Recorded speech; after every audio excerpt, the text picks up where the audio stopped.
মুআজ্জাজ মুহতারাম, আজকে এই কাউখালীতে খানকায়ে সালিয়া মুহব্বিয়া দিনিয়া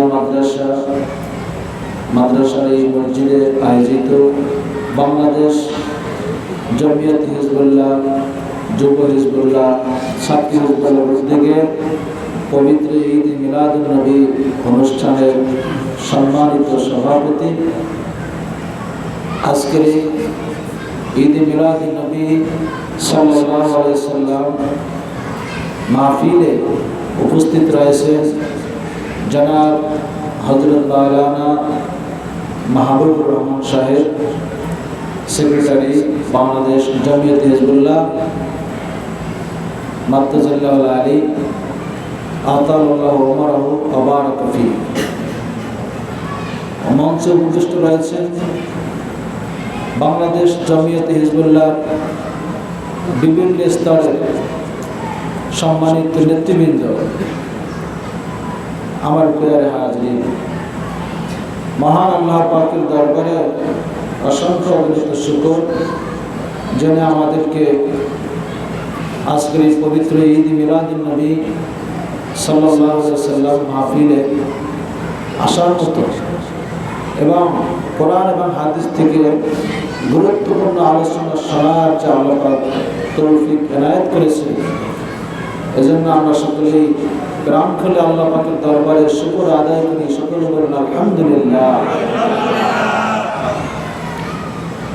মুআজ্জাজ হাজরিন, যাকে কেন্দ্র করে আজকের এই অনুষ্ঠান, তিনি হলেন সর্বকালের সর্বযুগের সর্বশ্রেষ্ঠ মহামানব বিশ্বনবী মুহাম্মদুর রাসূলুল্লাহ সাল্লাল্লাহু আলাইহি ওয়াসাল্লাম। মুআজ্জাজ হাজরিন, তার জীবনের বিভিন্ন দিক নিয়ে, আদর্শ বৈশিষ্ট্য নিয়ে আলোচনা করতে করতে রাতের পর রাত, দিনের পরে দিন, সময়ের পরে সময়, সপ্তাহের পরে সপ্তাহ, মাসের পরে মাস শেষ হয়ে যাবে, তবুও আল্লাহর নবী মুহাম্মদুর রাসূলুল্লাহ সাল্লাল্লাহু আলাইহি সাল্লামের জীবনের কিঞ্চিত পরিমাণও আলোচনা করে শেষ করা যায় না। এটা সাগরের মতো। সাগর থেকে যদি আপনি বিন্দু বিন্দু পরিমাণ পানি উঠাইতে থাকেন, সে সাগরের পানি কি আপনি কমাইতে পারবেন? কি সম্ভব বলেন? এটাও ঠিক সাগরের মতোই। আমরা যা আলোচনা করতেছি, আরও অনেক আলোচক তারাও আলোচনা করেছেন, আর এই মাস ভরে নবীজির জীবনের বিভিন্ন দিক নিয়ে আলোচনা হবে। এটা কেমন জানেন? ওই সাগর থেকে এক ফোঁটা পানি নিলে, পানি যদি সেখান থেকে নেওয়া হয়, তাহলে সাগরের যেরকম কিছুই হয় না, সাগরের পানি যেরকম মানে মালুম হয় না যে পানি একটু কমেছে, ঠিক নবীজির জীবনের বিষয়টা এরকম। আল্লাহ নবীর এই জীবনের সাগর থেকে আমরা কিঞ্চিত মাত্র বলতে পারি, কিন্তু বিশাল সাগর থেকে যা কিছু বলা হবে, আমরা আমাদের জীবনে তা আমল করার জন্য আমাদের সকলকে চেষ্টা করতে হবে। ঠিক কিনা বলেন? আল্লাহ পাক পবিত্র কোরআনে বলেছেন, ওয়ামা আরসালনাকা ইল্লা রাহমাতাল লিল আলামিন। হে নবী, আমি আপনাকে বিশ্ববাসীর জন্য রহমত স্বরূপ দুনিয়ায় পাঠিয়েছি। সুবহানাল্লাহ। আল্লাহর নবী যখন দুনিয়া আগমন করেছেন, এমন একটা সমাজে আগমন করেছেন যেই সমাজের মানুষ তাম পৃথিবীর মধ্যে সবচাইতে নিকৃষ্ট মানুষ ছিল। তাদের মধ্যে মারামারি ছিল, খুনাখুনি ছিল, রাহাজানি, চাঁদাবাজি ছিল, এমন কোনো অন্যায় নাই ওই সমাজে ছিল না। এমন একটা জাহিল যুগে আল্লাহর নবী দুনিয়াতে আগমন করেছেন, কিন্তু আল্লাহর নবীর আদর্শের ছোঁয়ায় সেই সবচাইতে নিগৃহীত নিকৃষ্ট জাতি তাম বিশ্বের মধ্যে সবচাইতে শ্রেষ্ঠ জাতিতে পরিণত হয়েছে। আরবের জমিনটা তাম পৃথিবীর মধ্যে সবচাইতে শ্রেষ্ঠ জাতি কুরাইশ বংশ, আরব, মক্কা, মদিনা। কি বলেন, ঠিক কিনা? মুআজ্জাজ হাজিরিন, ওই যুগটা এমন একটা যুগ ছিল, মানুষের মধ্যে মারামারি রাহাজানি নিত্যদিনের ব্যাপার ছিল। আগেকার সময় মানুষ পানি পান করত কূপ থেকে। এখন তো বর্তমানে আমরা বিশুদ্ধ পানি পান করি, পানির কোনো অভাব নেই। আগে পানির খুব অভাব ছিল, মানুষ গোসল করত সপ্তাহে একবার, এত অভাব ছিল। সে কূপ থেকে পানি মানুষ খাইত, প্রাণীও পানি খাইত, পশু পাখি তারা ওই এক জায়গা থেকেই পানি খাইত। মানুষ যেখান থেকে খায়, পশু পাখিও সেখান থেকে পানি খায়, এক জায়গায়। উপায় তো নাই, নদ নদীও ছিল না। মুআজ্জাজ হাজিরিন, তো একটা গোত্রের একটা উট ওই কূপে গেছে পানি খাইতে। তো কূপ, এই উটের মধ্যে একটা ভাগ করা ছিল পালাক্রমে, যে কোন গোত্রের উটের পরে কোন গোত্রের উট পানি পান করবে, এভাবে একটা পালাক্রমে ভাগ ছিল। তো একদিন একটা উট পানি পান করতে গিয়ে একটু আগে করে ফেলেছে, অর্থাৎ তার যে সময় ছিল সেই সময়ের আগে ওই গোত্র উট নিয়ে আসছে পানি পান করাতে। শেষ পর্যন্ত অন্য গোত্রের সাথে ওই গোত্রের একটা দ্বন্দ্ব এবং ঝগড়া সৃষ্টি হয়। দুই গোত্রের মাঝখানে ঝগড়া হইতে হইতে সেই ঝগড়া থাকে নাই, যুদ্ধে রূপান্তরিত হয়ে গেছে। একের পর এক মানুষ মরতেছে। ওই গোত্রের মানুষ এই গোত্রে হামলা করে, এই গোত্রের মানুষ এই গ্রামের মানুষ ওই গ্রামে হামলা করে। কারণ কি? সমস্যা কি নিয়ে হয়েছে? উট নিয়ে সমস্যা হয়েছে। একটা উট আগে একটু পানি খেয়েছে, এই কারণে এই সমস্যা। কি বলেন, এটা কোনো বড় সমস্যা? এটা তো মেনে নিলেই হয়, কিন্তু এইটাও তারা মানতে নারাজ, মানতে তারা রাজি ছিল না। শেষ পর্যন্ত দুই গোত্রের মধ্যে যুদ্ধ, বাঁচতে বাঁচতে যুদ্ধ করতে করতে মানুষ মরতে মরতে শেষ পর্যন্ত 40 বছর পর্যন্ত যুদ্ধ হয়েছে। কত বছর? সামান্য একটা ব্যাপার নিয়ে। কেমন জাতি ছিল তারা, একটু আপনারা একটা ঘটনা দ্বারাই আপনারা বুঝতে পারেন। এই জাতি এই জাহিলি যুগে আল্লাহর নবী আয়েশা ওই যুগটাকে কি বানাই ফেলে? সোনালী যুগ, সোনালী মানুষ বানাই ফেলে। বলেন সুবহানাল্লাহ। কি দিয়া? আদর্শ দিয়া, ঠিক কিনা?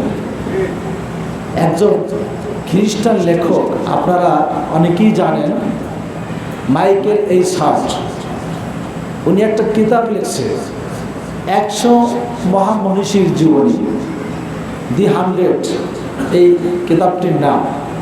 ইংরেজিতে লেখছে।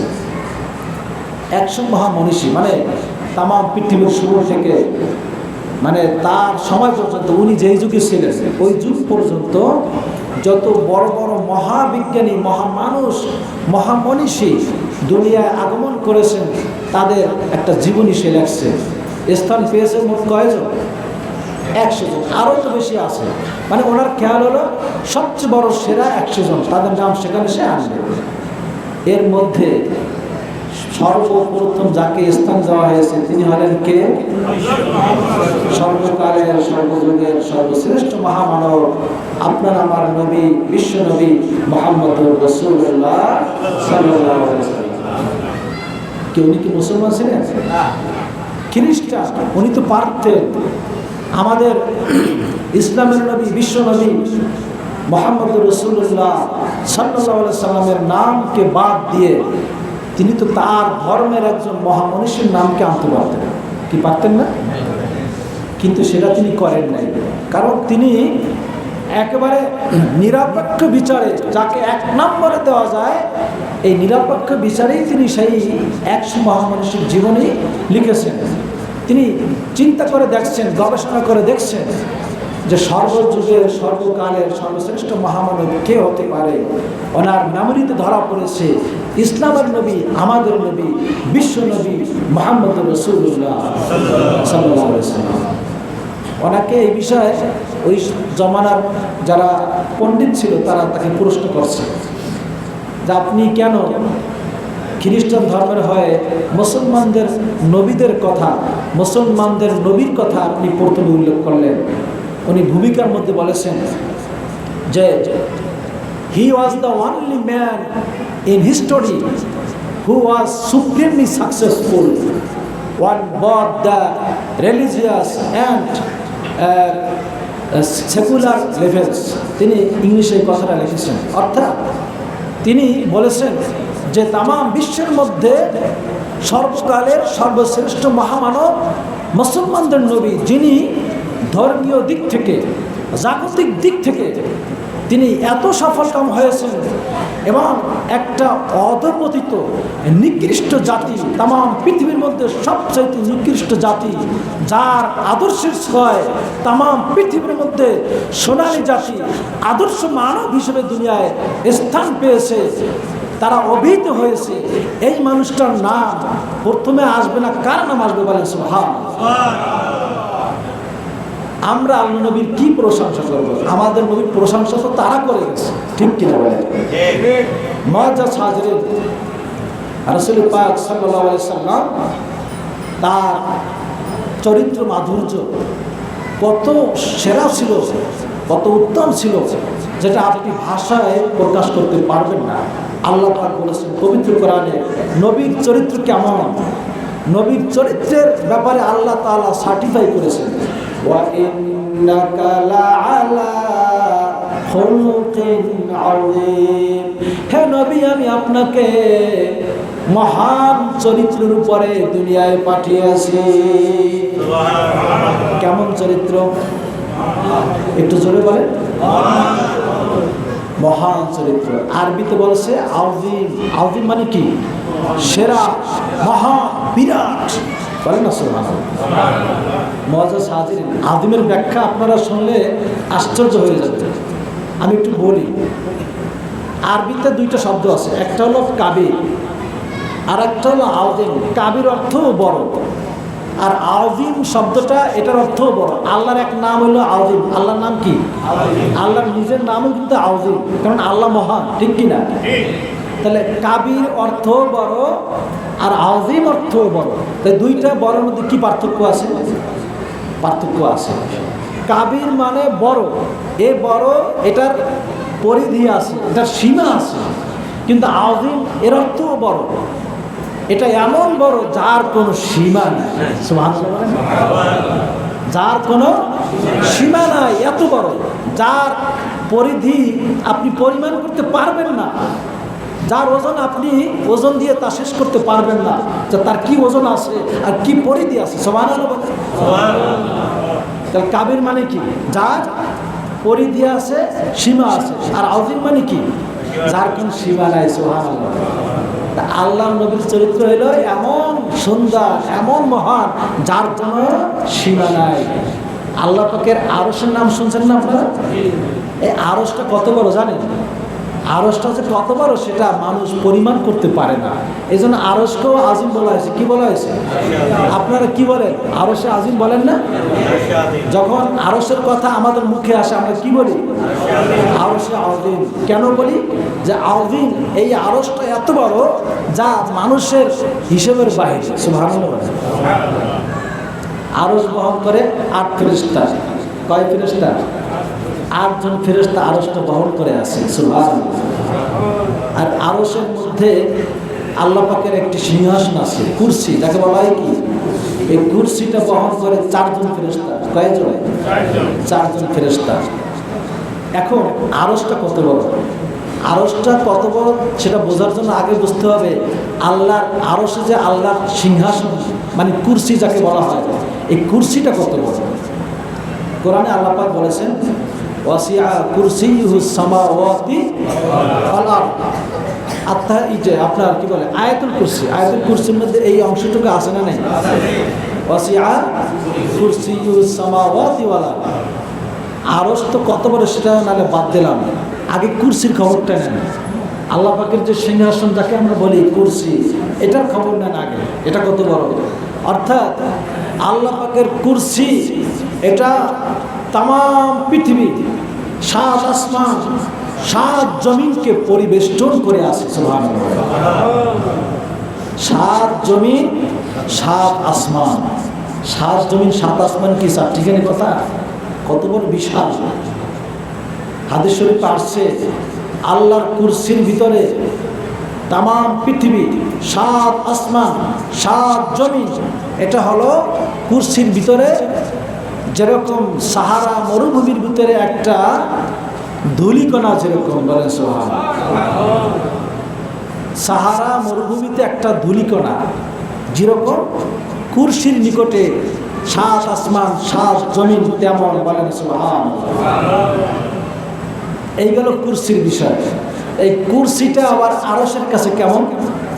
কুরসিটা আবার আরশের কাছে হলো ওই সাহারা মরুভূমিতে একটা মার্বেল কিরকম সাহারা মরুভূমির তুলনায়, কি বলে, অনেক বড় না ছোট? ঠিক সাহারা মরুভূমিতে একটা মার্বেল যেরকম আরশের কাছে আল্লাহর কুরসিটা তেমন, বলেন সুবহানাল্লাহ। এখন আপনি চিন্তা করে দেখেন কুরসির চাইতে আরশটা কত বড়, বলেন না সুবহানাল্লাহ। শুধু তাই নয়, আল্লাহ পাকের এই আরশটা বহন করে আসে 8 জন ফেরেশতা। এই একজন ফেরেশতা কাঁধ থেকে কানের লতি পর্যন্ত, কাঁধ থেকে কানের লতি পর্যন্ত দূরত্ব কত? একটা দ্রুতগামী ঘোড়া যদি 700 বছর পর্যন্ত দৌড়তে থাকে, তারপরও কাঁধ থেকে কানের লতি পর্যন্ত আসতে পারবে না। এখন আপনি চিন্তা করে দেখেন আরশ বহনকারী ফেরেশতা কত বড়। কানের লতি থেকে কাঁধ পর্যন্ত 700 বছর দৌড়াবে, তারপরে শেষ করতে পারবে না। এই একজন ফেরেশতা মুআজ্জাজ হাজরিন, রাসূল পাক সাল্লাল্লাহু আলাইহি সাল্লাম মেরাজের রাতে যখন তিনি আল্লাহর কাছে আল্লাহর সান্নিধ্যে গমন করেছিলেন, আরশ বহনকারী ফেরেশতার সাথে সাক্ষাৎ হয়েছিল, তখন তিনি এই প্রশ্ন করেছেন। সে প্রশ্নের জবাবে বলা হয়েছে, এত দূরত্ব, এত বড় ফেরেশতা, একজন ফেরেশতাকে যদি বলা হয় তুমি 7 আসমান 7 জমিন সব কিছু গিলে ফেলো, আল্লাহর আরশ বহনকারী ফেরেশতা যদি 7 আসমান 7 জমিন গিলে ফেলে, আমাদের মুখে একটা মার্বেল যেরকম হবে, ওই একজন ফেরেশতার মুখের কাছে 7 আসমান 7 জমিন তেমন হবে, বলেন সুবহানাল্লাহ। আপনি 7 আসমান বলেন 7 জমিন বলেন, এই বিশাল জগৎ, এটা কিন্তু আজিম বলেন না আল্লাহ, কি বলছে? এটা কাবির, বড়, এটার পরিধি আছে, এটার সীমা আছে, কিন্তু আরশ এটার কোনো সীমা নাই। সুবহানাল্লাহ। তাহলে এই আল্লাহ নবীর চরিত্র হলো আজিম, তার কোনো সীমা নাই, বলেন আলহামদুলিল্লাহ। চরিত্র 3 প্রকার। কয় প্রকার? ভালো চরিত্র কয় প্রকার? খুলুকে হাসান, খুলুকে কারিম, খুলুকে আযীম। আল্লাহ নবীকে দেওয়া হয়েছে খুলুকে আযীম। খুলুকে হাসান কোনটা? যেমন মনে করেন আপনাকে এক লোক একটু আঘাত করেছে, কি করছে? আঘাত করেছে। তা আঘাত করার পরে আপনি করলেন কি, তার পাল্টা জবাব দিয়ে ততটুকু আঘাত করেছেন, বেশি না, যতটুকু আঘাত পাইছেন ততটুকু আঘাত ফিরাই দিয়েছেন, প্রতিশোধ দিয়েছেন। এতটুকু আপনার জন্য জায়েজ আছে। এর বেশি করলে সেটা জুলুম হয়ে যাবে। এটার নাম হলো খুলুকে হাসান। আর খুলুকে কারিম বলা হয়, এটা ওই খুলুকে হাসানের চাইতেও ভালো। অর্থাৎ আপনাকে যিনি আঘাত করেছেন, আঘাত করার পরে আপনি পাল্টা কোনো আঘাত করেন নাই, প্রতিশোধ নেন নাই, আপনি তারে প্রতিশোধ নেন নাই, ক্ষমা করে দিয়েছেন, এটা হচ্ছে খুলুকে কারিম, বলেন না সুবহানাল্লাহ। এই যে খুলুকে কারিমের কথা বললাম, এটা আগেরটার চেয়ে কি বলেন আর একটু ভালো না? আর একটু ভালো। কিন্তু এই খুলুকে কারিম এটার চাইতেও ভালো হলো খুলুকে আযীম। আর সেই খুলুকে আযীম হলো, আপনাকে এক লোক আঘাত করেছে, আপনি তার আঘাতের পাল্টা কোনো জবাব দেন নাই, প্রতিশোধ নেন নাই, বরং উল্টা তার কাছে আপনি ক্ষমা চাইতেছেন। ভাই, তুমি যেই হাত দিয়ে আমাকে আঘাত করেছো, তুমি ওই হাতের ব্যথা পেয়েছো, এজন্য তুমি আমার মাফ করে দাও। কি সুবহানাল্লাহ আসতে বললেন? এটাকে বলা হয় কি? খুলুকে আযীম, মহান চরিত্র। শুধু মহান না, সুমহান চরিত্র। আপনাকে আঘাত করেছে, আপনি তাকে আঘাত করা তো দূরের কথা, তারা আপনি ক্ষমা করে দিয়েছেন। ক্ষমা করার পরে আপনি উল্টা তার কাছে মাপ চাইতেছেন যে ভাই, আপনি আমাকে যে হাত দিয়ে আঘাত করেছেন, ওই হাতে আপনি ব্যথা পেয়েছেন। কারণ যখন থাপ্পড় মারছে, হাতে একটু ব্যথা পেয়েছে না? ভাই এই যে ব্যথা পাইলেন এজন্য আমি আপনার কাছে ক্ষমা চাই, আপনি আমাকে মাফ করে দেন। বলেন না সুবহানাল্লাহ। তার কাছে ক্ষমা চেয়ে তার সাথে ভালো ব্যবহার করে এবং কিছু হাদিয়া তোবা দিয়ে তাকে এই জন্য ফেরত দিয়ে দেয় যে ভাই তুমি তো ব্যথা পাইছো, তোমার আমি কিছু হাদিয়া দিলাম, এটা নিয়ে তুমি বাড়ি চলে যাও। সুবহানাল্লাহ বলবেন না? এটার নাম কি? এটার নাম কি জোরে বলেন? খুলুকে আযীম। এটা দেওয়া হয়েছে কাকে? বিশ্বের মধ্যে কেবলমাত্র একমাত্র সর্বকালের সর্বযুগে সর্বশ্রেষ্ঠ মহামানব আপনার নবী, আমার নবী, প্যারা নবী মুহাম্মদুর রাসূলুল্লাহ সাল্লাল্লাহু আলাইহি ওয়াসাল্লামকে দেওয়া হয়েছে। ঠিক কিনা বলেন? তাহার চরিত্রের কোনো শেষ নাই, শুরু আছে শেষ নাই। সুমহান চরিত্রের অধিকারী আপনার নবী, আমার নবী। বলেন সুবহানাল্লাহ। মুআজ্জাজ হাজিরিন, আমি দু একটা দৃষ্টান্ত দিয়ে আমি আলোচনা শেষ করতে চাই। একবার রাসূল পাক সাল্লাল্লাহু আলাইহি সাল্লাম তিনি যে সমান চরিত্রের অধিকারী ছিলেন তার একটি দৃষ্টান্ত। একবার তার ঘরে কোনো খাবার নাই, বাড়ির মানুষজন তারা খুব ক্ষুধার্ত, হুজুরের যারা নাতি ছিলেন তারাও খুব ক্ষুধার্ত, সবাই ক্ষুধার জ্বালায় ঘরে বসে যন্ত্রণা অনুভব করছে। রাসূল পাক সাল্লাল্লাহু আলাইহি ওয়াসাল্লাম তিনিও কয়েকদিন পর্যন্ত না খাওয়া অবস্থায় রয়েছেন। তিনি চিন্তা করলেন দেখি একটু কাজ করে কোনো টাকা পয়সা ইনকাম করা যায় কিনা। এই চিন্তায় তিনি ঘর থেকে বেরিয়ে গেলেন, পার্শ্ববর্তী এক ইহুদির বাড়িতে চলে গেলেন। ইহুদির বাড়িতে গিয়ে বললেন, ও ইহুদি, আমার ঘরে কোনো খাবারের ব্যবস্থা নাই, তোমার যদি কোনো কাজ থাকে আমি তোমার কাজ করে কিছু পয়সা ইনকাম করতে চাই, তোমার কি কোনো কাজ আছে, কোনো সুযোগ আছে কিনা? ইহুদি বলল, আমার একটি বাগান আছে আর একটা কূপ আছে, এই কূপ থেকে পানি উঠাইয়া আমার বাগানে দিতে হয়, আপনি যদি কাজ করতে চান এই কাজটা আপনি করতে পারেন। এক বালতি পানি উঠাই দেবেন, 3টা করে খেজুর পাবেন। কয়টা খেজুর? 3টা খেজুর পাবেন। আল্লাহ নবী বিশ্ব নবী মুহাম্মদুর রাসূলুল্লাহ সাল্লাল্লাহু আলাইহি ওয়াসাল্লাম ইহুদের বাড়িতে কাজ শুরু করে দিলেন। কূপ থেকে পানি উঠাইতে লাগলেন, এক বালতি পানি উঠাইলেন, পানি ওই বাগানের মধ্যে সেচ দেওয়া হলো। এভাবে করে করে 2য় বালতি, 3য় বালতি, এভাবে করে করে 8ম বালতি পর্যন্ত পানি উঠাইলেন। 8ম বালতি পানি উঠানোর পরে 9ম বালতি,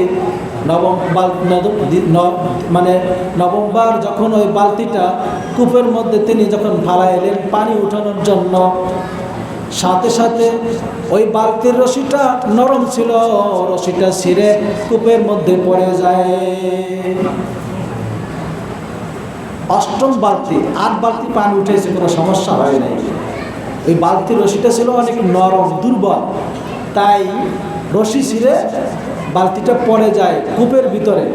কূপের মধ্যে পানি অনেক নিচে, হাতের নাগালেও বালতিটা পাওয়া যায় না, এত গভীরে পানি। মুআজ্জাজ হাজিরিন, আল্লাহ নবী বারবার চেষ্টা করতেছেন, হাতের নাগালে তিনি পাচ্ছেন না। ইহুদি ব্যক্তি চলে আসছে, কই আমার বালতি কোথায়? আল্লাহ নবী বলছেন, দেখো তোমার বালতির রশিটা তো অনেক দুর্বল, যে কারণে ছিঁড়ে কূপের মধ্যে পড়ে গেছে, আমার কোনো দোষ নাই। ইহুদি ব্যক্তি বলল, তুমি এই কাজটি কেন করলে? আল্লাহ নবী বলছেন, আমার তো কোনো দোষ নেই, তোমার বালতির রশি অনেক দুর্বল, নরম হয়ে গেছে, তাই ছিঁড়ে গেছে, আমি কি করতে পারি? ইহুদি ব্যক্তি বলল, তা আমি বুঝতে চাই না, আমার বালতি তুমি তাড়াতাড়ি করে দিয়ে দাও। এই কথা বলে রাসূল পাক সাল্লাল্লাহু আলাইহি সাল্লামকে ওই ইহুদি ব্যক্তি একটা জোরে চর দিয়ে বসলো। নাউজুবিল্লাহ। পবিত্র চেহারা একটা থাপ্পড় মেরে বসলো। আল্লাহ নবী তিনি মনে খুব কষ্ট পাইলেন, কিন্তু আল্লাহ নবী তিনি তো সুমহান চরিত্রের অধিকারী, ঠিক কিনা? পাল্টা আঘাত তিনি করেন নাই, করার তো সুযোগ তার ছিল, ঠিক কিনা? একজন নবীর গায়ে শক্তি থাকে কেমন জানেন? একজন নবীর গায়ে 40 জন যুবকের শক্তি থাকে, ঠিক কিনা? একটা থাপ্পড় মারলে সে দুনিয়ায় বেঁচে থাকার কোনো উপায় নেই। একজন সাধারণ মানুষের গায়ে যে শক্তি তার থেকে অনেক গুণ শক্তি বেশি থাকে নবীদের গায়ে, ঠিক কিনা?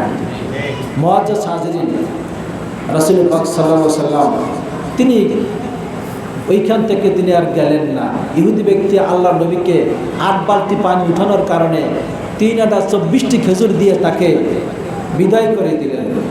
কিন্তু আল্লাহ নবী চিন্তা করতেছেন, ইহুদি ব্যক্তির বালতি আমি যদি উঠাই দিতে না পারি তাহলে আমি তার কাছে অনেক ঋণী থাকি, আমি তার কাছে অনেক ঠেকা থাকি, কাজে আমি এটা করতে চাই না।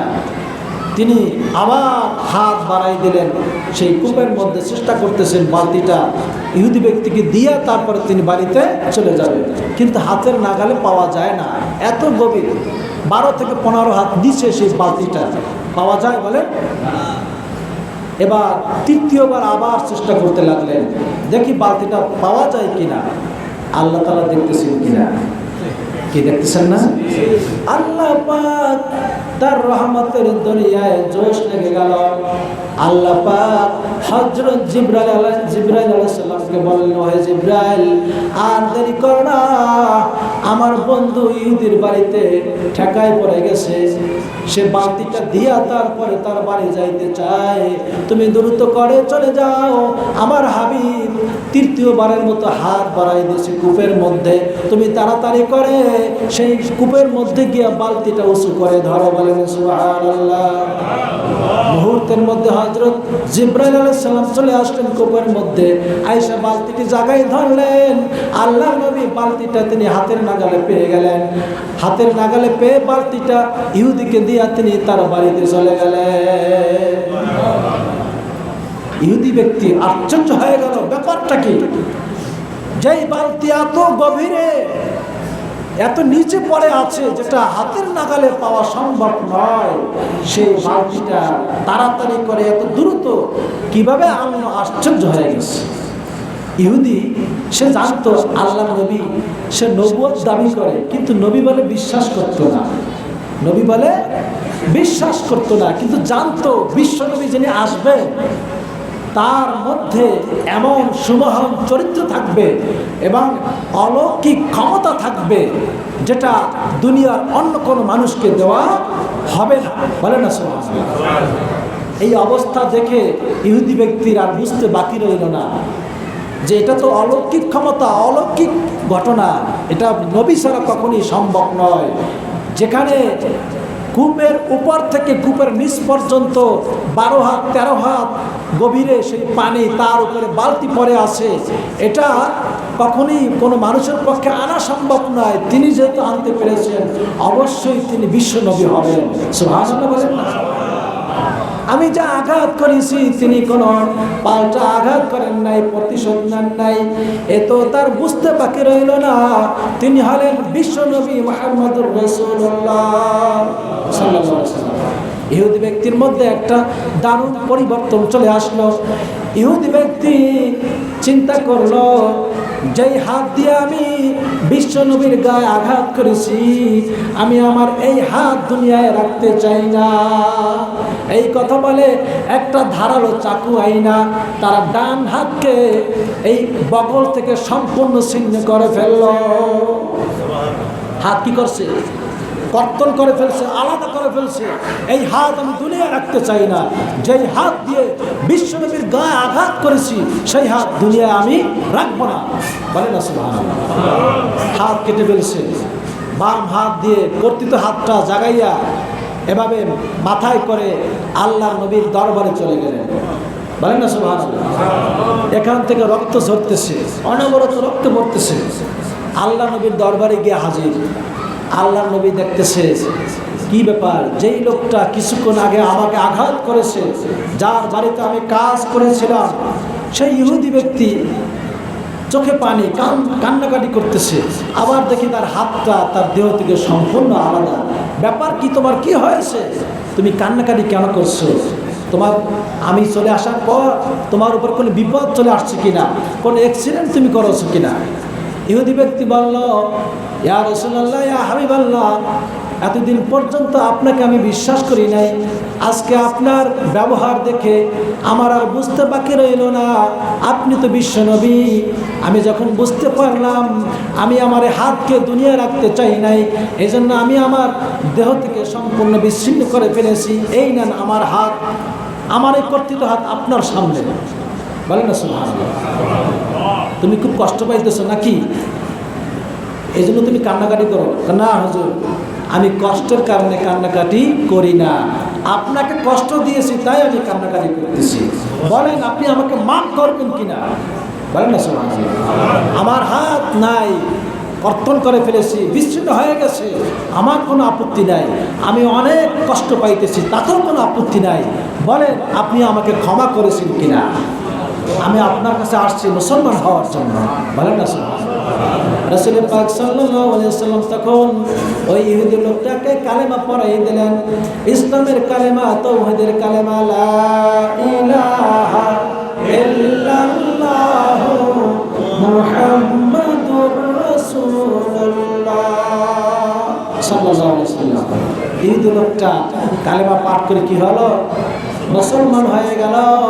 আর আল্লাহ নবী তার কর্তৃত হাতটা তার ওই যেখান থেকে কর্তন করেছে সেখানে নিয়ে কর্তৃত হাতটা লাগাই দিলেন, মুখের লালা দিয়ে চতুর্দিকে এভাবে মুছে দিলেন।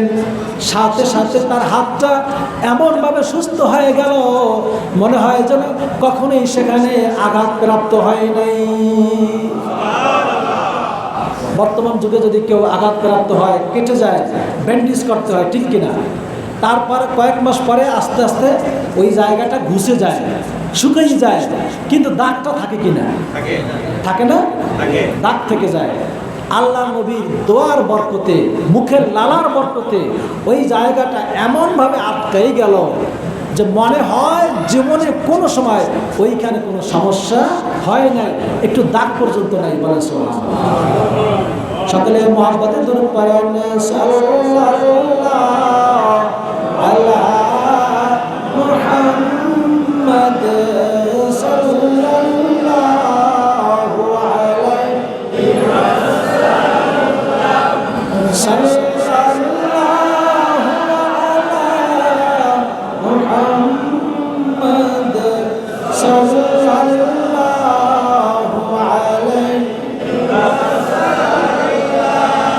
कंजुल करमी मौलान नियामी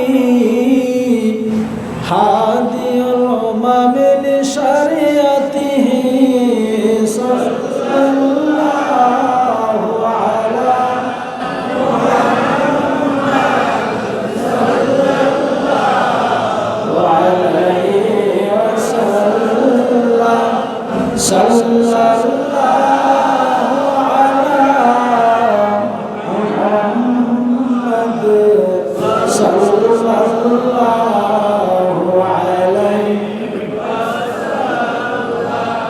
মুআজ্জাজ হাজিরিন, এই যে আজকে আমাদের ঈদ মিলাদুন্নবী অনুষ্ঠান হচ্ছে, উদ্দেশ্য হলো আল্লাহর নবীর জীবনের বিভিন্ন দিক নিয়ে আলোচনা, আদর্শ নিয়ে আলোচনা, সেই আলোকে আমাদের জীবনকে গঠন করা, ঠিক কিনা? নাকি এই যে অনুষ্ঠান করলাম এরপরে তাবারক নিয়ে বাড়ি চলে গেলাম আর কোনো খবর নাই, কি সেজন্য আজকের অনুষ্ঠান নয়। সারা বছর নবীর সিরাত চলবে, নবীর মিলাদ চলবে, নবীর আদর্শ নিয়ে আলোচনা চলবে, কিন্তু বছরে একবার এই রবিউল আউয়াল মাসে এই অনুষ্ঠানগুলি করা হয়। একজন মোমেন জীবনে তার মধ্যে ইশক মহব্বত নতুনভাবে পয়দা হওয়ার জন্য, তার অন্তরটা যেন আল্লাহর মহব্বতে ভরপুর হয়ে যায়, নবীর চেতনা, নবীর আদর্শ নতুনভাবে জেগে ওঠে, সারা বছর যেন আদর্শ অনুযায়ী জীবনকে চালাইতে পারে, সেজন্যই এই অনুষ্ঠান, ঠিক কিনা বলে? মুআজ্জাজ হাজিরিন, আজকে বর্তমান যুগে আমরা একদল মানুষকে দেখতে পাই, তারা বলে যে ঈদে মিলাদুন্নবী পালন করা বেদাত, জায়েজ নাই। বলে নাউজুবিল্লাহ। কি বলে? তারা বলে আল্লাহ নবীর যুগে কেউ এই মিলাদুন্নবী অনুষ্ঠান করে নাই, সাহাবের যুগে করে নাই, তাবির যুগে করে নাই, তাই এটা বেদাত। বলে নাউজুবিল্লাহ। কি মিলাদুন্নবী মানে নবীর জন্ম বৃত্তান্ত, নবীর জন্ম বৃত্তান্ত সম্পর্কে আল্লাহ নবী নিজে আলোচনা করেছেন। বলে না সুবহানাল্লাহ। সাহাবায়ে কেরাম আলোচনা করেছেন। তাবিঈন কেরাম আলোচনা করেছেন, যা হাদিসে আসে না নাই? আছে কিনা বলে? তারপরও বলে কি যে এটা বেদাত। আচ্ছা ধরে নিলাম এটা বেদাত, ঈদে মিলাদুন্নবী পালন করা ধরে নিলাম কি বেদাত। নবীর যুগে ছিল না, সাহাবীর যুগে ছিল না, তাবিঈর যুগে ছিল না। তাহলে কি করতে হবে? সিরাতুন নবী পালন করতে হবে। কি করতে হবে? সিরাতুন নবী। সিরাত মানে কি? নবীর চরিত্র, নবীর সিরাত, আদর্শ, জীবন বৃত্তান্ত, ঠিক কিনা বলেন? আচ্ছা সিরাতুন নবী এটাকে আমরা অস্বীকার করি না? কি বলেন, করি না? করলে ঈমান থাকবে? আমরা মোমেন, মোমেন মাত্রই নবীর মিলাদুন নবীকেও স্বীকার করতে হবে, নবীর সিরাতুন নবীকেও স্বীকার করতে হবে। অস্বীকারের কোনো উপায় নাই, অস্বীকার করলে ঈমান থাকবে না, ঠিক কিনা? আচ্ছা ঈদে মিলাদুন নবী 3 যুগে ছিল না বিদায় বেদাত। সিরাতুন নবীর নাম দিয়া আল্লাহর নবী কোন অনুষ্ঠান করেছেন এরকম কোনো প্রমাণ আছে? নাই। আচ্ছা সাহাবায়ে কেরামের যুগে সিরাতুন নবী নামে কোনো অনুষ্ঠান হয়েছে? কি বলেন? কোথাও এরকম কোনো তথ্য পাওয়া যায় না। তাবিঈন কেরাম তাদের যুগে সিরাতুন নবীর নাম দিয়া কোনো অনুষ্ঠান হয়েছে? তো মিলাদুন নবীর নাম দিয়া অনুষ্ঠান না করায় যদি বেদাত হয়, আপনারা যারা আমাদেরকে বেদাত বলে গালি দিচ্ছেন, সিরাতুন নবীর নামেও তো কোনো 3 যুগে অনুষ্ঠান হয় নাই, তাহলে সেটা কি বেদাত নয়? তাদের কথা অনুযায়ী আমরা বেদাত বলতে চাই না। আমরা মিলাদুন নবীর পক্ষে আছি, আবার সিরাতুন নবীর পক্ষে আছি, ঠিক কিনা বলেন? আপনারা সিরাতুন নবীর নাম দিয়ে অনুষ্ঠান করেন, 1000 বার করেন, কোনো আপত্তি নাই, আমরা সমর্থন করি। কিন্তু আপনারা আমাদের এই মিলাদুন নবীর নামটাকে কেন বাঁকা চোখে দেখেন, কেন ঘৃণা করেন, এটাই আমাদের প্রশ্ন, ঠিক কিনা বলেন? আমরা মিলাদুন নবী পালন করি, আপনারা আমাদের বিরুদ্ধে কেন কথা বলেন? আপনাদের সিরাতুন নবীর বিরুদ্ধে তো আমরা কোনো কথা বলি নাই, বলছি? আমরা সেটাকেও মানি, এটাকেও মানি। নবীর জীবনকে আপনারা কেন 2টা ভাগ করলেন? আমরা তো ভাগ করতে চাই না। আমরা বলি মিলাদ যার, সিরাত যার। মিলাদ যার, সিরাত কি আরেকজনের? আপনারা নবীর সিরাতকে স্বীকার করলেন, মিলাদকে স্বীকার করলেন না। নবীজির জীবনের অর্ধেক স্বীকার করলেন, অর্ধেককে স্বীকার করলেন না। নবীর জীবনের কোনো অংশকে অস্বীকার করলে ঈমান থাকবে? ঈমান থাকবে না, ঠিক কিনা বলেন? মুআজ্জাজ হাজিরিন, তাদের থেকে আমাদেরকে সতর্ক থাকতে হবে, সাবধান থাকতে হবে। তারা চায় আমাদেরকে এভাবে কৌশলে আমাদের নবীর মহব্বত থেকে দূরে সরাই দিতে, ঠিক কিনা বলেন? মুআজ্জাজ হাজিরিন, রাসূল পাক সাল্লাল্লাহু আলাইহি সাল্লাম যখন দুনিয়া আগমন করলেন, কত অলৌকিক ঘটনা তখনও সংঘটিত হয়েছিল। আল্লাহ নবীর পবিত্র জবানে তিনি বলে গিয়েছেন, বলেন সুবহানাল্লাহ। রাসূল পাক সাল্লাল্লাহু আলাইহি সাল্লামের দাদার নাম কি? দাদার নাম কি? আব্দুল মুত্তালিব, ঠিক কিনা বলেন? আব্দুল মুত্তালিব তিনি একবার রাত্রে স্বপ্ন দেখেন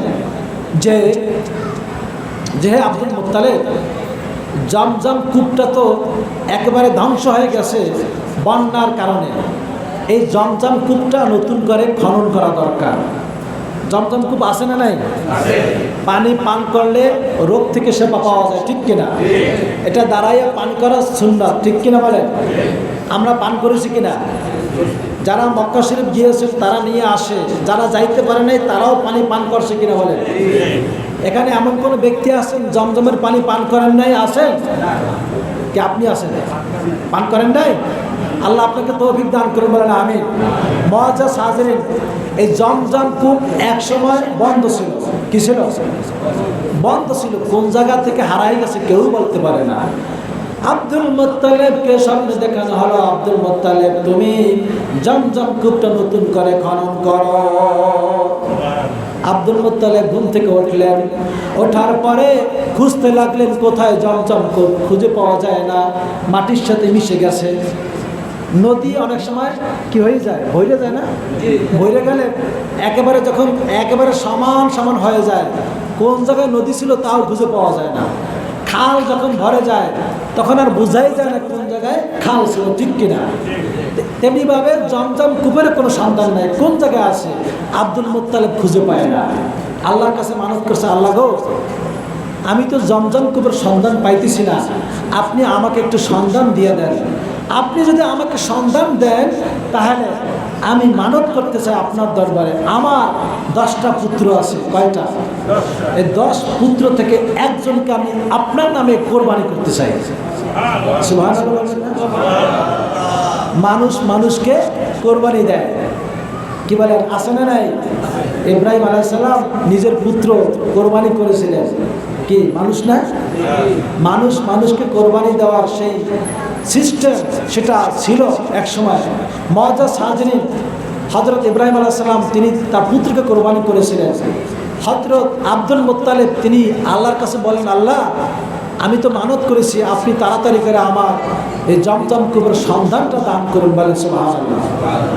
কিছুদিন পরেই জমজম কূপের সন্ধান পাওয়া গেল। তিনি খনন করলেন, সেখান থেকে দ্রুত বেগে স্রোত বেগে পানি সেখান থেকে বের হতে লাগলো। বলেন সুবহানাল্লাহ। এখন আর আটকায় রাখা যায় না, এত পানির স্রোত বাড়ছে, শুধু পানি একের পর এক আসতেই আছে। সুবহানাল্লাহ বলেন। আচ্ছা, মানত যদি করে, ইচ্ছা যদি পূরণ হয়, মানত আদায় করা কি ওয়াজিব না?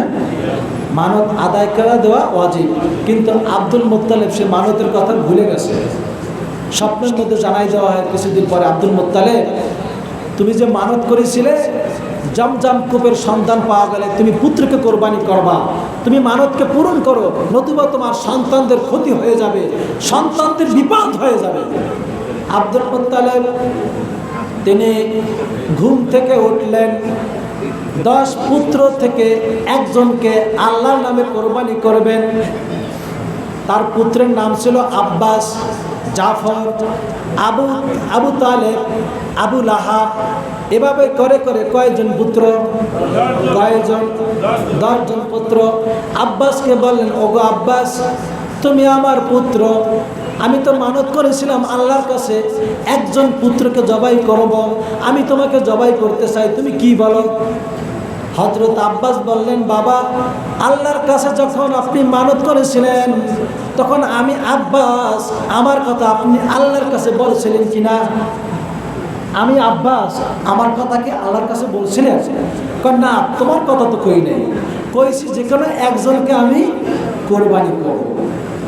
মুআজ্জাজ হাজরিন, হযরত আব্বাস বলেন, বাবা আমার নাম যেহেতু নির্দিষ্ট করে বলেন নাই, আমি মাপ চাই, আমি খালি খালি মরতে চাই না। আব্বাস চলে গেলেন। এবার জাফরকে ডাক দিলেন, হে জাফর, আব্বাস তো রাজি হলো না, আমি তোমাকে কোরবানি করতে চাই। হযরত জাফর বললেন, বাবা আল্লাহর কাছে যখন মানত করেছিলেন আমার নাম কি উচ্চারণ করেছিলেন? না বাবা, তোমার নাম তো বলি নাই। বাবা আমিও রাজি না, আমিও খালি খালি মরতে চাই না। এভাবে করে করে সবাই কি ফেরত চলে যাচ্ছে, কেউই রাজি হয় না। আব্দুল মুত্তালিব এক ইহুদি পাদ্রীর কাছে বলতেছে, ওগো পাদ্রী, তোমার কাছে একটু পরামর্শ করতে চাই। মানত তো করেছিলাম কিন্তু মানত আদায় করতে পারতেছি না, মানত কেউই রাজি হয় না। পাদ্রী বলছে, তোমার ছোট পুত্র আব্দুল্লাহ আছে, আব্দুল্লাহ তো অত্যন্ত ভদ্র মানুষ এবং অত্যন্ত ভালো মানুষ, সে তো আর না বলবে না, তাকে একটু বইলে দেখো সে রাজি হয় কিনা, বলে না সবাই। এবার আব্দুল মুত্তালিব আব্দুল্লাহর কাছে গেল। আব্দুল্লাহকে গিয়ে বললেন, আব্দুল্লাহ আমার 9 পুত্র সবাই তো রাজি হয় নাই, যার যার জায়গায় চলে গেছে, ফেরত চলে গেছে, কোরবানি হইতে কেউই রাজি হয় না। তুমি আমার ছোট পুত্র, তুমি আল্লাহর নামে জবাই হইতে রাজি আছো কিনা? আব্দুল্লাহ তিনি এক পায়ে রাজি হয়ে গেলেন। সুবহানাল্লাহ। কেউই রাজি হয় নাই, আব্দুল্লাহ কি হয়ে গেছে? রাজি হয়ে গেছে। এবার আব্দুল্লাহকে মক্কা শরীফের কাবা শরীফের কাছে নিয়ে যাচ্ছেন জবাই করার জন্য, আল্লাহর নামে কোরবানি করবেন। কিন্তু আব্দুল্লাহ ওই 10 ভাইয়ের মধ্যে সবচাইতে উত্তম এবং ভদ্র মানুষ ছিল। আব্দুল্লাহর চরিত্রে এলাকার মানুষ পাগল ছিল। যেমনি আব্দুল্লাহর চেহারা তেমনি তার চরিত্র। বলেন সুবহানাল্লাহ। কেন তার চরিত্র ভালো হবে না, কারণ তার কপালে ছিল কি নূরে মুহাম্মাদি। কি ছিল? যেই কপালে নূরে মুহাম্মাদি থাকে সেই চেহারা কি সাধারণ চেহারা থাকে না সুন্দর চেহারা হয়ে যায়, সুন্দর উজ্জ্বল চেহারা হয়ে যায়, ঠিক কিনা বলেন? যেই কপালে নূরে মুহাম্মাদি আছে ওই মানুষটার চরিত্র কি সাধারণ চরিত্র থাকে না উত্তম চরিত্র হয়ে যায়। এই জন্য তার চেহারা যত সুন্দর তার চরিত্র তত সুন্দর। সুবহানাল্লাহ। এলাকায় খবর হয়ে গেছে যে আব্দুল্লাহকে কোরবানি দেওয়া হবে। মক্কার ডান পাশে 100 যুবতী মহিলা, মক্কার কাবার বাম পাশে আর 100 যুবতী মহিলা তরবারি হাতে নিয়ে দাঁড়ায় গেছে। খবরদার আব্দুল মুত্তালিব, তোমার আরো অনেক পুত্র আছে, 9 পুত্রকে জবাই করা আপত্তি নাই, কিন্তু আব্দুল্লাহকে যদি জবাই করা হয় তার বিচার তার ফয়সালা হবে আমাদের তরবারি দিয়ে। বলে আব্দুল্লাহকে আমরা জবাই হতে দেব না। ব্যবসায়ীরা তারা বলতেছে আব্দুল মুত্তালিব, এই আব্দুল্লাহর চেহারা যত সুন্দর তার চরিত্র তত সুন্দর, তার চেহারা দেখে আমরা যদি ব্যবসার উদ্দেশ্যে বিদেশে সফর করি আমাদের ব্যবসায় প্রচুর লাভ হয়। আব্দুল্লাহকে আমরাও জবাই হতে দেব না, দেব না, দেব না। বলে না পাদ্রির কাছে আবার পরামর্শ ছিলেন, পাদ্রি ব্যাপার তো এরকম, আব্দুল্লাহ তো কোরবানি হইতে রাজি, কিন্তু এলাকার মানুষ তো আমাকে বাধা দিতেছে, তরবারি নিয়ে আসছে আমার বিচার করার জন্য, আমার ফয়সালা করার জন্য, আমি কি করতে পারি? পাদ্রি সাহেব বললেন, আব্দুল মুত্তালিব একটা কাজ করেন, আপনি আব্দুল্লাহকে জবাই করার দরকার নাই, 10টা উট আর আব্দুল্লাহর মধ্যে লটারি ধরেন, দেখেন উটের নাম আসে নাকি আব্দুল্লাহর নাম আসে। লটারি ধরলেন, নাম চলে আসছে কার? আব্দুল্লাহ। পাদ্রি বলছে আরো 10 যোগ করেন, 20। এবার 20টার মধ্যে আর আব্দুল্লাহর মাঝখানে লটারি, এবার নাম চলে আসছে কার? এভাবে করে করে লটারি ধরতে লাগলো, 90 পর্যন্ত চলে গেল। কিন্তু মক্কার সমস্ত মানুষরা তাকাই তাকাই দেখতে আসে, আর আব্দুল মুত্তালিবকে বলতে আসে, খবরদার খবরদার, ওহে আব্দুল মুত্তালিব, তুমি যদি 100 উটের মধ্যে আর আব্দুল্লাহর মধ্যে লটারি ধরো, তারপরও যদি আব্দুল্লাহর নাম চলে আসে, যতবার তুমি লটারি ধরবা ততবারও যদি আসে, তারপরও কথা হইল আমরা আব্দুল্লাহকে কোরবানি হইতে দেব না। সুবহানাল্লাহ। বেকায়দায় পড়ে গেছেন, কি করবেন? তারপরে আরো 10 যোগ করছেন, দেখি কি হয়। হইল কত? 100 উটের আব্দুল্লাহ লটারি ধরছে, এবার আব্দুল্লাহর নামের পরিবর্তে 100 উটের নাম চলে আসছে। সুবহানাল্লাহ। আর একবার লটারি ধরছেন, ওই 100 উটের আব্দুল্লাহ, এবারও কার নাম? 100 উটের নাম। তৃতীয়বার আবার ধরছেন, দেখি এবার কার নাম আসে। আব্দুল্লাহর পরিবর্তে 100 উটের নাম চলে আসে। তিনি আল্লাহর নামে 100 উট জবাই করলেন। বলে সুবহানাল্লাহ। কোরবানি কবুল হয়েছে কি হয় নাই? হয়েছে। হযরত ইব্রাহিম আলাইহিস সালাম নিজ পুত্র ইসমাইলকে কোরবানি করেছিলেন, তার পরিবর্তে কি কোরবানি হয়েছিল? দুম্বা। কিন্তু ইসমাইলের কোরবানি আল্লাহর দরবারে কবুল হয়েছে কি হয় নাই? হয়েছে দুম্বা কোরবানি, কিন্তু কোরবানি কবুল হয়েছে কারটা? হযরত ইসমাইলের কোরবানি। ঠিক তেমনি ভাবে 100 উট জবাই করেছেন ঠিকই, কিন্তু কোরবানি কবুল হয়েছে কারটা? হযরত আব্দুল্লাহ। ঠিক কিনা বলেন? মুআজ্জাজ হাজিরিন, এই জন্য রাসূল পাক সাল্লাল্লাহু আলাইহি ওয়াসাল্লামকে ইবনু জাবিহাইন বলা হয়। কি বলা হয়? 2 জাবিহের পুত্র, অর্থাৎ হযরত ইসমাইলের যেহেতু বংশধর, ওদিকে ইসমাইল আলাইহিস সালাম কোরবানি হয়েছিলেন আল্লাহর নামে, এদিকে তার পিতা আব্দুল্লাহ কোরবানি হয়েছে কার নামে? আল্লাহ পাকের নামে। ঊর্ধ্বতন পুরুষকে ইসমাইল আর নিজের বাবাকে আব্দুল্লাহ, এই জন্য তাকে বলা হয় ইবনু জাবিহাইন, 2 জাবিহের পুত্র। কয় জাবি? যাকে আল্লাহর নামে কোরবানি দেওয়া হয় তাকে আরবিতে বলা হয় কি? জাবি বলা হয়। কি বলা হয়? জাবি। 2 জাবিহের সন্তান। বলে সুবহানাল্লাহ। মুআজ্জাজ হাজিরিন, সময় অনেক হয়েছে, আলোচনা আমি বেশি করব না। সকলে একটু মহব্বতে দরুদ পড়েন।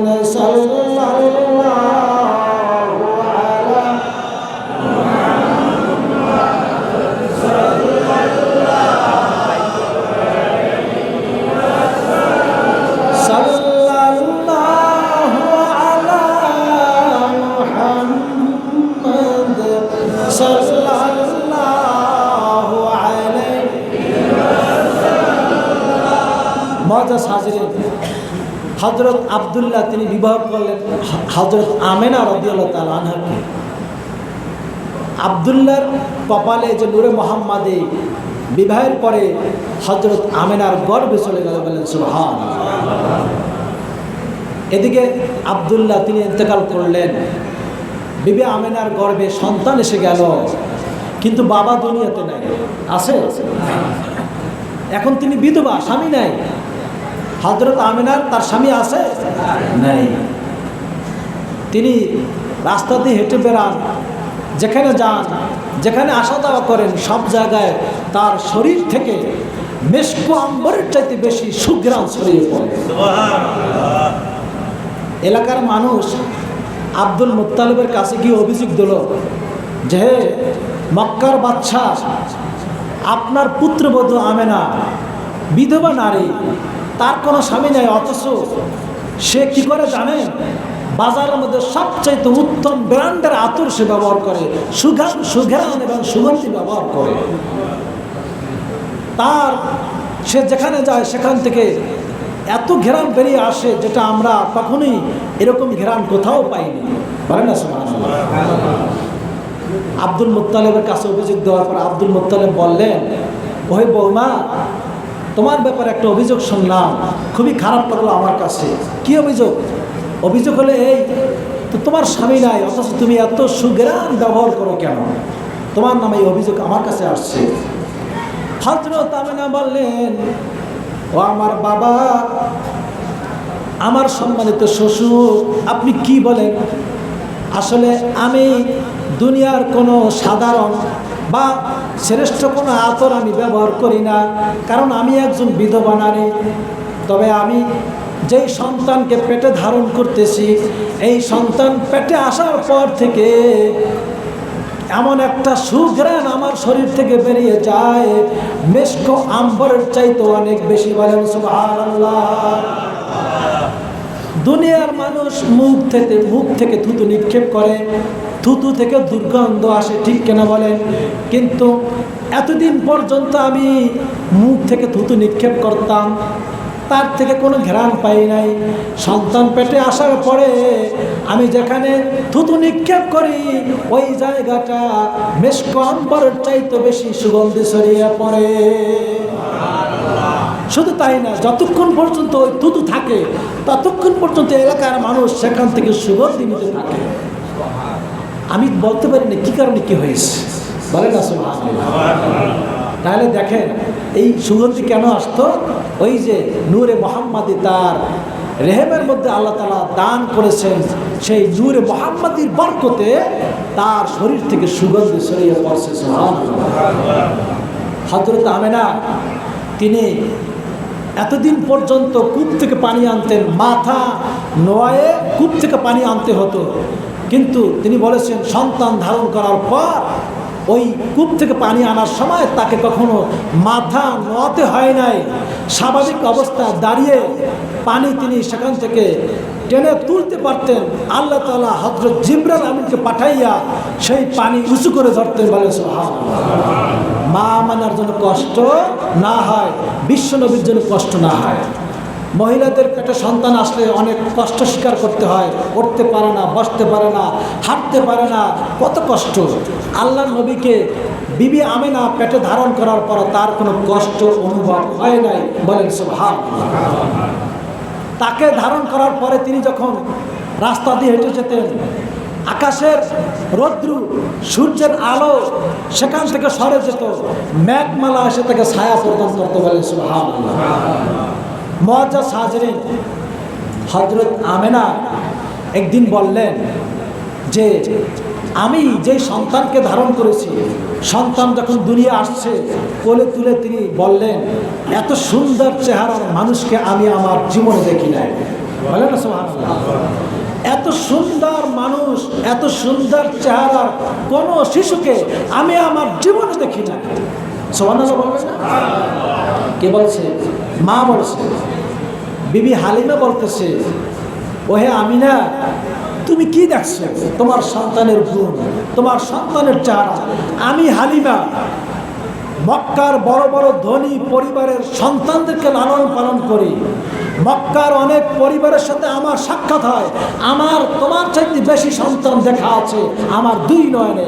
আমি এত সন্তান দেখার পরে সাক্ষ্য দিচ্ছি, এত সুন্দর চেহারার কোনো শিশুকে আজ পর্যন্ত আমি দেখি নাই। বলে সুবহানাল্লাহ। আব্দুল মুত্তালিব বলতেছে, ওহে হালিমা, তুমি কি দেখছো? তুমি কয়জন মানুষকে দেখো?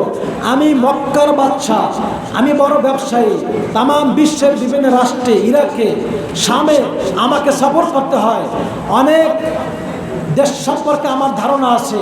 আমি এত মানুষ দেখি, আমার এই নাতির মতো এত সুন্দর চেহারার কোনো শিশুকে আমি আমার জীবনে দেখি না। বলেন সুবহানাল্লাহ। হযরত জিবরাইল আলাইহিস সালাম ডেকে বলেন, ওহে আব্দুল মুত্তালিব, তুমি আর কি দেখছো? তুমি কি দেখছো?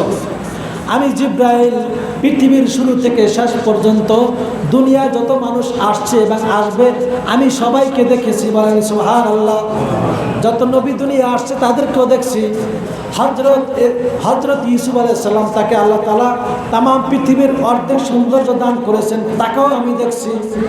যখন তাকে কূপে নিক্ষেপ করা হয় আমি তাকে উঁচু করে ধরেছিলাম যাতে সে পড়তে না পারে, ঠিক কিনা বলেন? আমি তাকেও দেখছি। হযরত আদমকে দেখছি, বিবি হাওয়াকে দেখছি। আমার চাইতে তুমি বেশি দেখতে পারো না। আমি সাক্ষ্য দিলাম তাম পৃথিবীর মধ্যে এত সুন্দর চেহারার কোনো শিশুকে আমিও দেখি নাই। বলেন সুবহানাল্লাহ। এবার আল্লাহ বলতেছে, ওহে জিবরাইল, তুমি কি দেখছো? আমি আল্লাহ, আমি তো আমার এই বন্ধুর চাইতে এত সুন্দর চেহারার কোনো মানুষকে দুনিয়ায় বানাই নাই। কিভাবে দেখবা?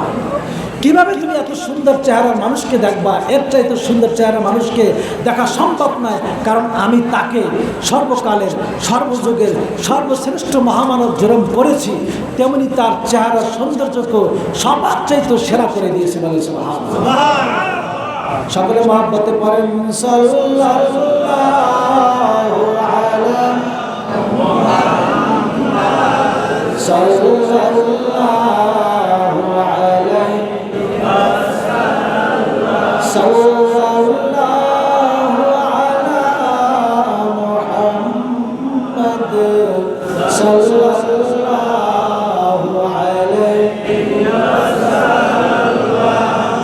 মুআজ্জাজ হাজিরিন, আমি এখনই শেষ করে দিচ্ছি।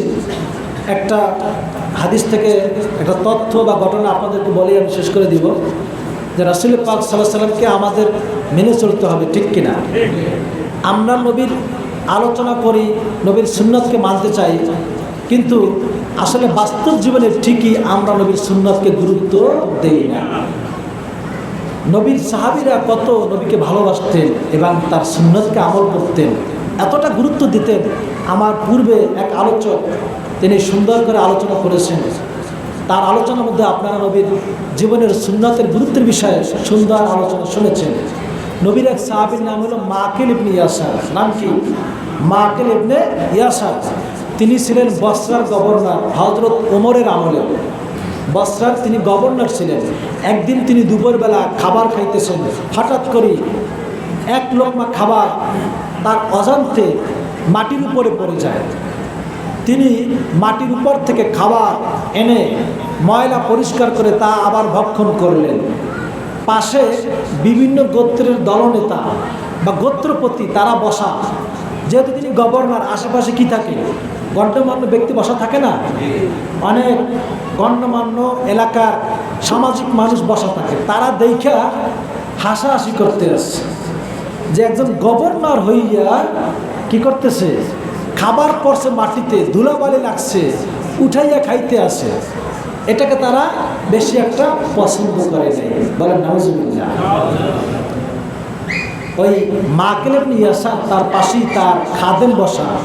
খাদেম বলছে যে, আল্লাহ নবীর সাহাবী, আপনার কি খবর আছে? ময়লা থেকে খাবার উঠে খাইতেছেন, পাশে যত মানুষ বসা সবাই কিন্তু হাসতেছে।